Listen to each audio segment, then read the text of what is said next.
પ્રહલાદને પૂછ્યું તારો ભગવાન ક્યાં છે? વૈશાખ મહિનાની અંજવાળી 14 અને સાંજનો સમય હતો, સંધ્યાનો. પ્રહલાદે કીધું, પિતાજી ક્યાં છે મારો ભગવાન? એમ ન પૂછો, ક્યાં નથી મારો ભગવાન? અત્ર તત્ર અને સર્વત્ર વ્યાપક છે ભગવાન. સ્તંભ બતાવીને પૂછવામાં તારો નારાયણ છે.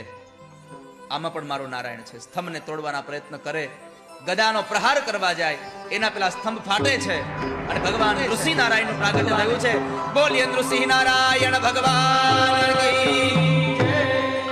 ભગવાન ઋષિનું પ્રાગટ્ય થયું અને એ ઋષિ ભગવાને હિરણ્યકશિપુને દરવાજામાં લઈ જઈ પોતાના ખોળામાં રાખી અને ભગવાન પોતાના નખ વડે એના પેટને ચીરી અને એમાંથી એના આંતરડાઓ કાઢીને ભગવાન પહેરે અને અંતે હિરણ્યકશિપુનો ઉદ્ધાર કર્યો.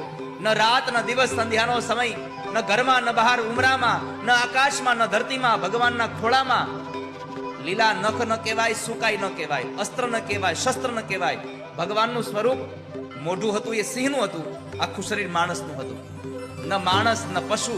અને છેલ્લું વરદાન બ્રહ્મા, તમારા સર્જનથી ન મરું. તો ભગવાન નારાયણનું સર્જન બ્રહ્માએ નથી કર્યું, બ્રહ્માનું સર્જન નારાયણે કર્યું છે. આ વાત સાથે હિરણ્યકશિપુનો ભગવાને ઉદ્ધાર કર્યો. દેવતાદી લોકો ભગવાનની સ્તુતિ કરે, પણ પરમાત્માનો ક્રોધ શાંત થતો નથી. ભાગવતજીમાં બહુ બધા ભક્તોની સ્તુતિ છે. ભગવાનના ભક્તોએ બહુ સ્તુતિ કરી. ભીષ્મએ કરી, કુંતાજીએ કરી, દ્રૌપદીએ ભગવાનને પ્રાર્થના કરી, ઉત્તરાજીએ ભગવાનને પ્રાર્થના કરી, ગજેન્દ્રએ પ્રાર્થના કરી, આ બધાએ પ્રાર્થના કરી, ધ્રુવે પ્રાર્થના કરી. પણ સૌથી મોટી કોઈ સ્તુતિ હોય તો પ્રહલાદની હતી. કારણ ભગવાન ક્રોધમાં હતા અને ક્રોધમાં હોય અને શાંત કરવા માટે થોડોક સમય વધારે લાગે. શાંત હોય અને પ્રસન્ન કરવામાં વધારે વાર ન લાગે, પણ ક્રોધમાં હોય અને પેલા શાંત કરવાનો, શાંત કર્યા પછી પાછો એને પ્રશાંત કરવાનો અને પ્રશાંત કર્યા પછી એને પ્રસન્ન કરવાનો. એટલે બહુ લાંબી સ્તુતિ પ્રહલાદની છે. દેવતાઓથી ભગવાન શાંત ન થયા ત્યારે પ્રહલાદે ભગવાનને સ્તુતિ કરી.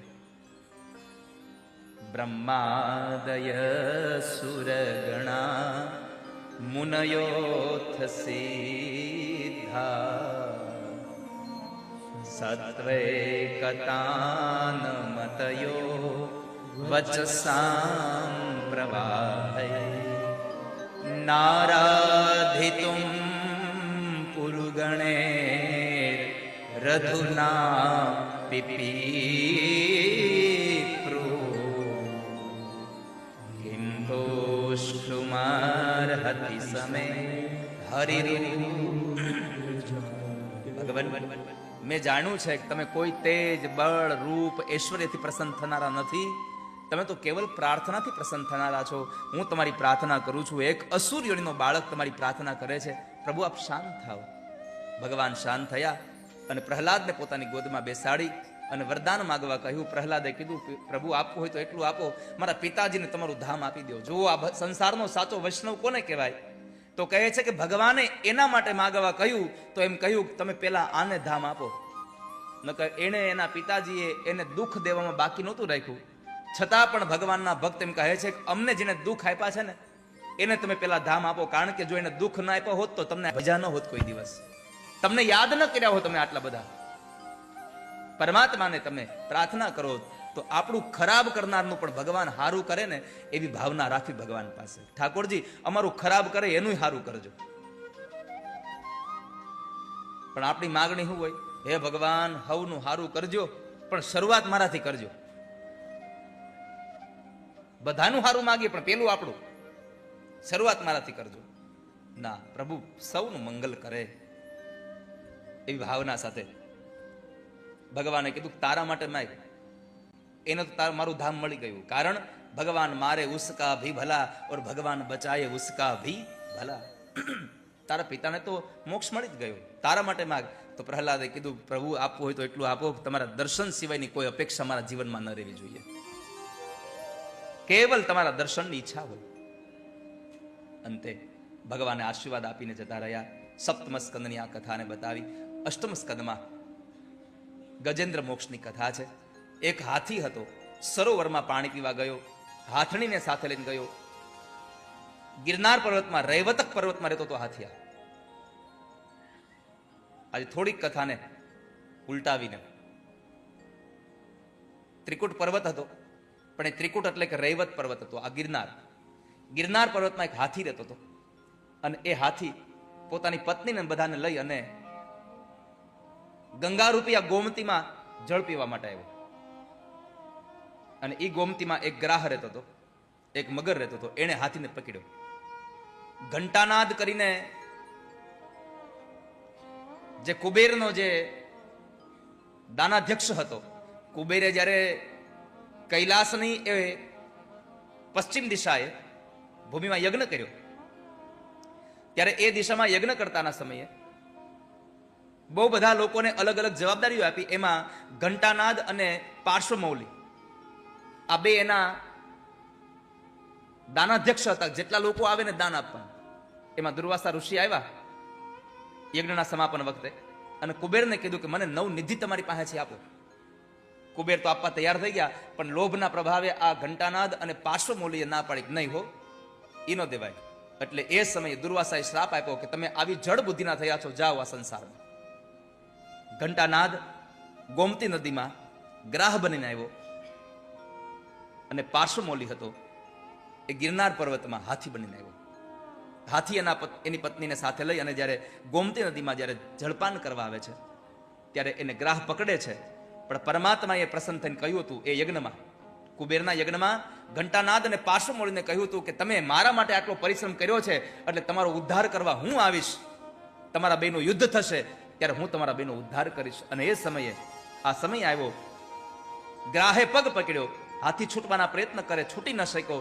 ગ્રાહ એને મધ્યમાં લઈ જાય છે અને ત્યારે ગ્રાહને બળ હતું અને હાથીમાં બળ ન રહ્યું, કારણ કે હાથીનું બળ ધરતી ઉપર ચાલે. છતાં પણ બહુ પ્રયત્ન કર્યા, કોઈને યાદ ન કર્યા. જબ લગ ગજ અપનો બરતિયો નેક સરીકો નહીં કામ. પોતાનામાં બળ હતું ત્યાં સુધી કોઈને યાદ ન કર્યા અને નિર્બળ થઈ ગયો. પછી ભગવાનને પુકાર્યા, નિર્બલ હૃદય બલરામ પુકાર્યો આયે આધેના. એવો નિર્બળ થઈ ગયો કે હવે મરી જઈશ.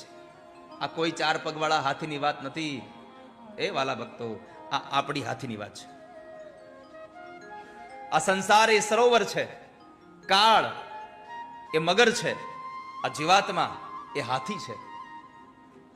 આ સરોવરમાં જળ પીવા આવ્યા ને, આ સંસારની માયામાં એવા લપેટાઈ ગયા, ભૂલી ગયા કે અહીંયા મૃત્યુ હોતે છે, મરવાનું છે તો ભૂલી ગયા આપણે. જીવનમાં જેને કાયમ માટે સુખી રહેવું છે એ કાયમ યાદ કરે મારે મરી જવાનું છે, મારે એક દિવસ મરી જવાનું છે. આ વાતને યાદ રાખે ને ભય નહીં સતાવે કોઈ દિવસ.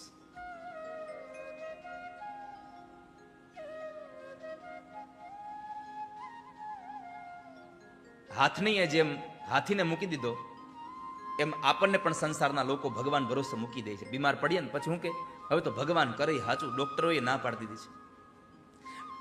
પછી હાથીએ ભગવાનને યાદ કર્યા.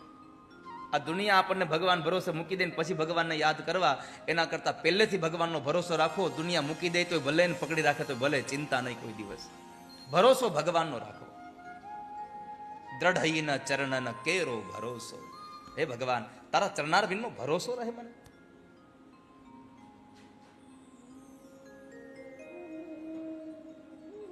એના વગર આ સંસારમાં બધી અંધકાર છે.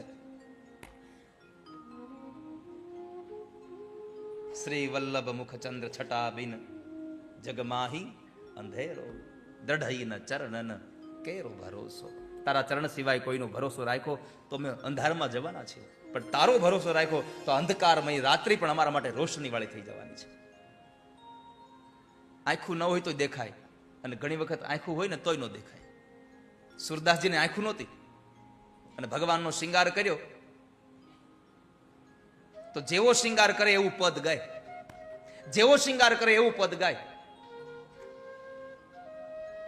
એકવાર ભગવાનના ભક્તોએ, ભગવાનના પૂજારીએ ભગવાનને શિંગાર જ ન કર્યો, વસ્ત્ર જ ન પહેરાવ્યા. સુરદાસજી એનું પદ ગાયું. કારણ આ સંસારમાં આંખો બંધ થઈ જાય પણ પરમાત્માની દ્રષ્ટિ મળી જાય ને તો બધું દેખાવા લાગે. ઈશ્વર પાસે બધું દેખાય.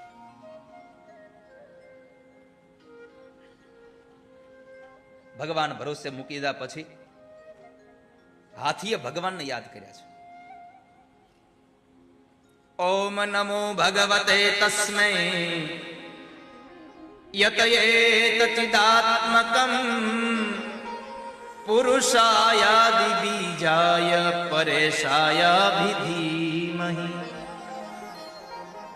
યસ્મિન નિદમ યતશ્ચેદમ યેનેદમ યયુદમ સ્વયં યોસ્માત પરસ્માત પરસ્તમ પ્રપદ્યે સ્વયં ભુવમ. હે ભગવાન, ભગવાન તમને પ્રણામ કરું છું. યોસ્માત પરસ્માત પરસ્તમ પ્રપદ્યે સ્વયં ભુવમ.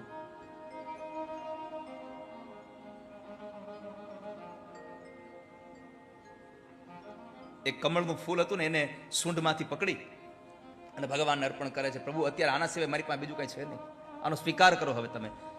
ભગવાનને અવાજ કર્યો ગજેન્દ્રએ, હે હરિ. મહાપુરુષો કહે છે કે ભગવાનને હરિ કરીને બોલાવ્યા ને, હ બોલે ત્યારે ભગવાન દ્વારિકામાં હતા ને રી બોલાયો ને ત્યારે ગજેન્દ્રને છોડાવવા માટે ગાજનું એ ગ્રાહનું મસ્તક ભગવાને છેદી નાખ્યું. સુદર્શન ચક્રથી એ ગ્રાહનું એ મસ્તક છેદ્યું અને એ સુદર્શન ચક્ર જ્યાં પડ્યું એ ચક્ર તીર્થ બન્યું અહીંયા દ્વારિકામાં. સુદર્શન ચક્ર જ્યાં ભગવાનનું શાંત થયું એ ચક્ર તીર્થ બન્યું.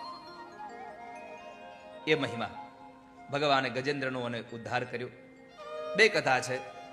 એક હુહ નામનો ગંધર્વ હતો, એને દેવલ ઋષિનો શ્રાપ હતો, અને એક ઇન્દ્રદ્યુમ્ન નામનો રાજા હતો, એને અગસ્ત્ય ઋષિનો શ્રાપ હતો. બેવને ભગવાને મુક્ત કર્યા છે.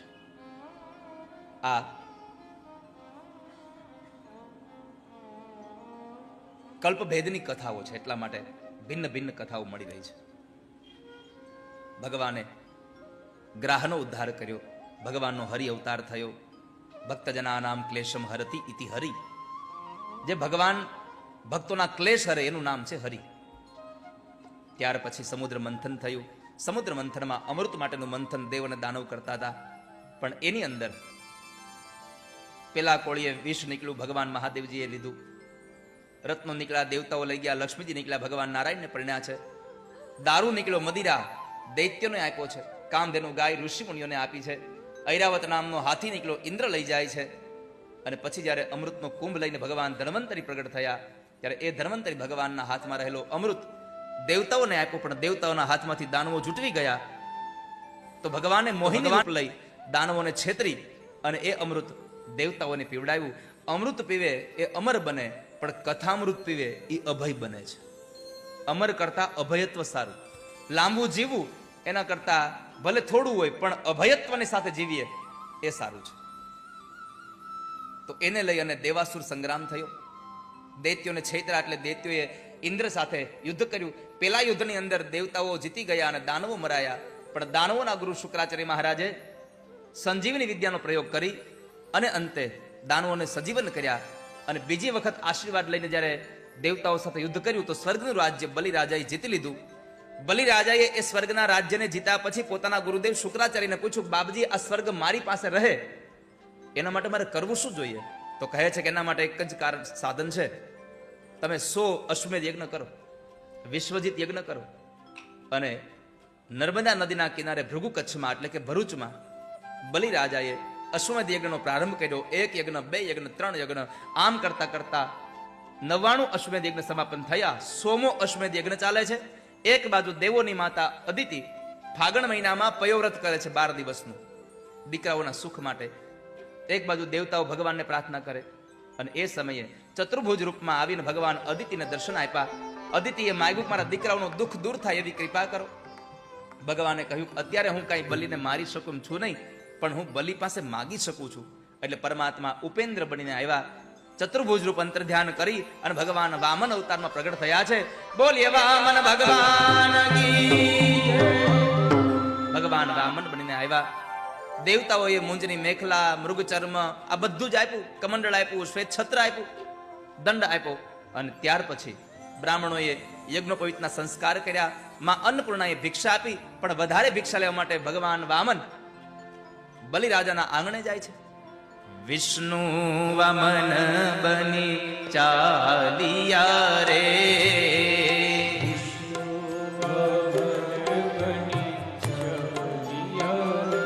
એ મારો ભાલો વામન બની ચાલિયા રે, હે મારો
શ્યામે મને માયા લગાડી રે, શ્યામે મને માયા લગાડી એ ગાયુંનો ગોવાળ મારો રાજા રણછોડ છે, એણે મને માયા લગાડી રે. ગાયોનો ગોવાળ મારો રાજા રણછોડ છે, એણે મને માયા લગાડી એ રે. રણનો ચોર મારો રાજા રણ છોડ છે, એણે મને માયા લગાડી રે. કાલિકાનો નાથ મારો રાજા રણછોડ છે, એણે મને માયા લગાડી રે. રાધાનો શ્યામ મારો રાજા રણ છોડ છે, એણે મને માયા લગાડી રે. રાધાનો શ્યામ મારો રાજા રણછોડ છે, એણે મને માયા લગાડી રે. એ તમે મને માયા લગાડી રે. મને માયા લગાડી રે. એ શામે મને માયા લગાડી રે.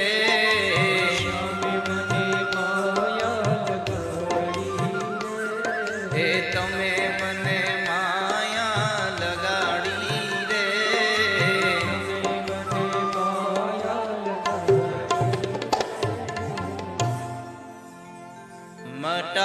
મટાડવા બીજો ઇન્દ્ર મારા વાલા, મટાડવા બીજો ઇન્દ્ર મારા વાલા. વિષ્ણુ વામન બની આવ્યા રે. વિષ્ણુ વામન બની આવ્યા રે. અને જે ભગવાન વામન બનીને આવ્યા એનું એક જ પ્રયોજન હતું,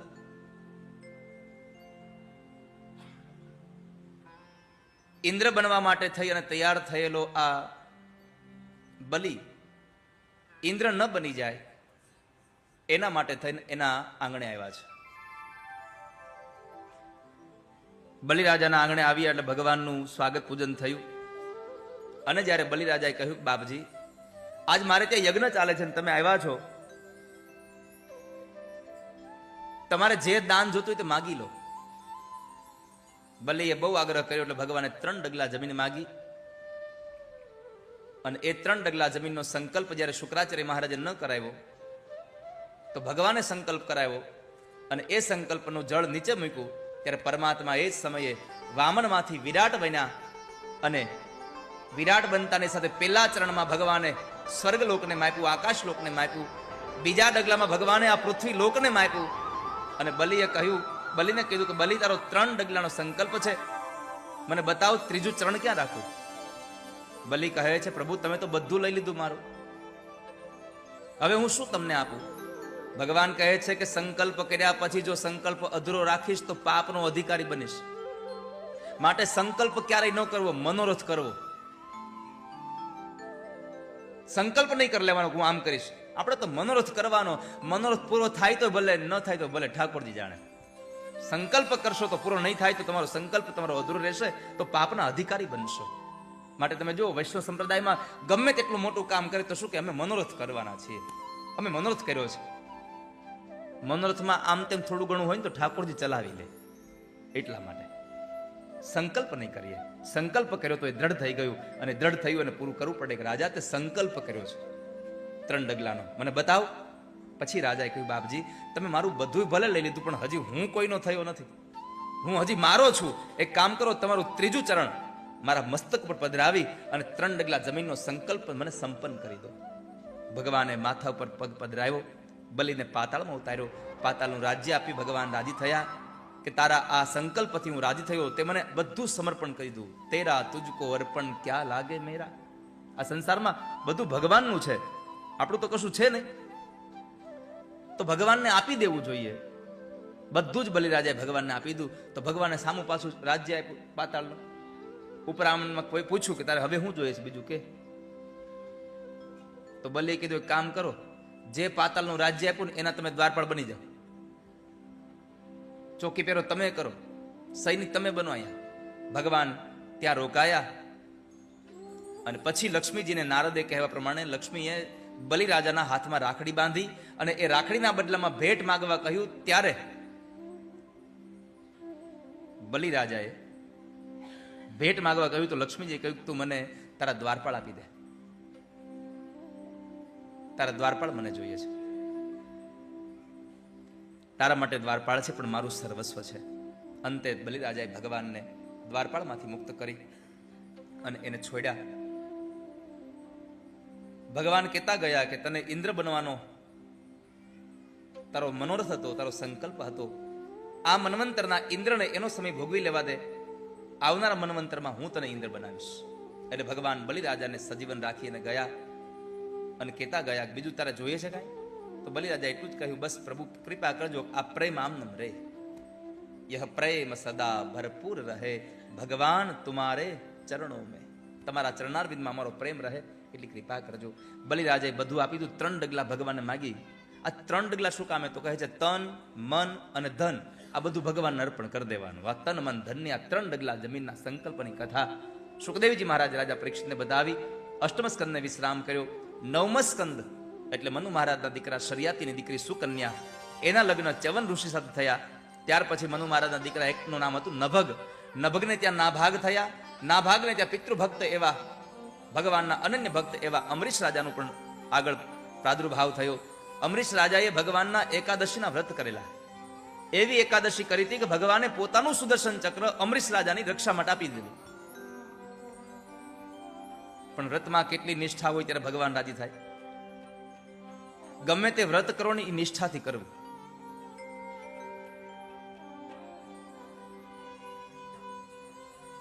ચાહે એકાદશી કરો, ચાહે પૂર્ણિમા કરો, ચાહે અષ્ટમી કરો, 9મીનું વ્રત કરો, કોઈ પણ વાર તમે રહેતા હો પૂર્ણ નિષ્ઠા સાથે. ધન્ય એકાદશી, એકાદશી કરીએ તો કુઠ પામીએ. ધન્ય એકાદશી કરીએ તો વૈકુંઠ પામીએ. મારે એકાદશીના વ્રત કરવા છે, મારે એકાદશીના વ્રત કરવા છે. મારે ધ્યાન હરિના ધરવા છે. કથા કીર્તનની બુકમાં પેજ નંબર 58 ઉપર છે. જેટલા પાસે કથા કીર્તન છે ખોલો પેજ નંબર 58. મારે એકાદશીના વ્રત કરવા છે, એકાદશીના વ્રત કરવા છે. આ બુકને મેં બનાવીને કથા કીર્તન, આનો એક જ મારો ઉદ્દેશ હતો. આને કાંઈ વેચીને કાંઈ પૈસા બનાવી લેવાનો કાંઈ આ ધંધો કરવા માટે બુક નથી. પણ આ બુકથી ઘરે ઘરમાં કીર્તનો થાય. આ બુકમાં દામોદર સ્તોત્રના પાઠ આપ્યા છે, દામોદર સ્તોત્ર થાય. આ બુકમાં ભીષ્મ સ્તુતિ આપી છે, ભીષ્મ સ્તુતિનો પાઠ થાય. આ બુકમાં રૂકમિણીનો પત્ર આપ્યો છે જે રોજ દ્વારિકાનાથને સંભળાવવામાં આવે છે. એ પત્ર આપ્યો છે, એ પત્રનો પાઠ થાય. જેટલા અહીંયા પદો ગાઉં છું એમાંથી બને એટલા પદો આમાં આપવાના પ્રયત્નો કર્યા છે, જેથી કરીને તમે આવા ગીતો ગાય અને તમે પોતાને આનંદમાં રાખી શકો. ક્યારેક આ બુક પડી હશે ને તો કામ આવશે, કાં તો આપણે કામ આવશે, કાં આપણા માટે કોકને કામ આવશે. સમજાય છે? કોઈક ગુજરી જાય ત્યારે આમાંથી પદ ગાવા થાય ને આપણે બે દઉં કોક આપણે વાહ ગા આમાંથી હશે તો ગાહે, નકર શું કરશે? બેઠા બેઠા નથી બીડીયું પીએ, મોબાઈલમાં ગેમ રમશે ત્યાં બેઠા બેઠા. ઘણા બેહણામ ગયા હોય ત્યાં હોતે ગેમ રમતા હોય. હા, ધન્ય એકાદશી એકાદશી કરીએ તો વ્રજ સુખ પામીએ. ધન્ય એકાદશી કરીએ તો વ્રજ સુખ પામીએ. મારે એકાદશીના વ્રત કરવા છે. મારે એકાદશીના વ્રત કરવા છે. 11 રસ રહેવાની ને 11 રસ ખાવાના. હા, આવી એકાદશી કરે. ધરાય નહીં ત્યાં સુધી ખાય, ધરાઈ ગયા પછી પાછો ખાય. હા, ઘણા તમે જુઓ ને તો એ ફૂલ ખાધા પછી પાછું ખવડાવ્યો તો પાછો ખાય. એકવાર એક મહેમાન છે ને એક ગામડે ગયા મહેમાન ગતિ કરવા.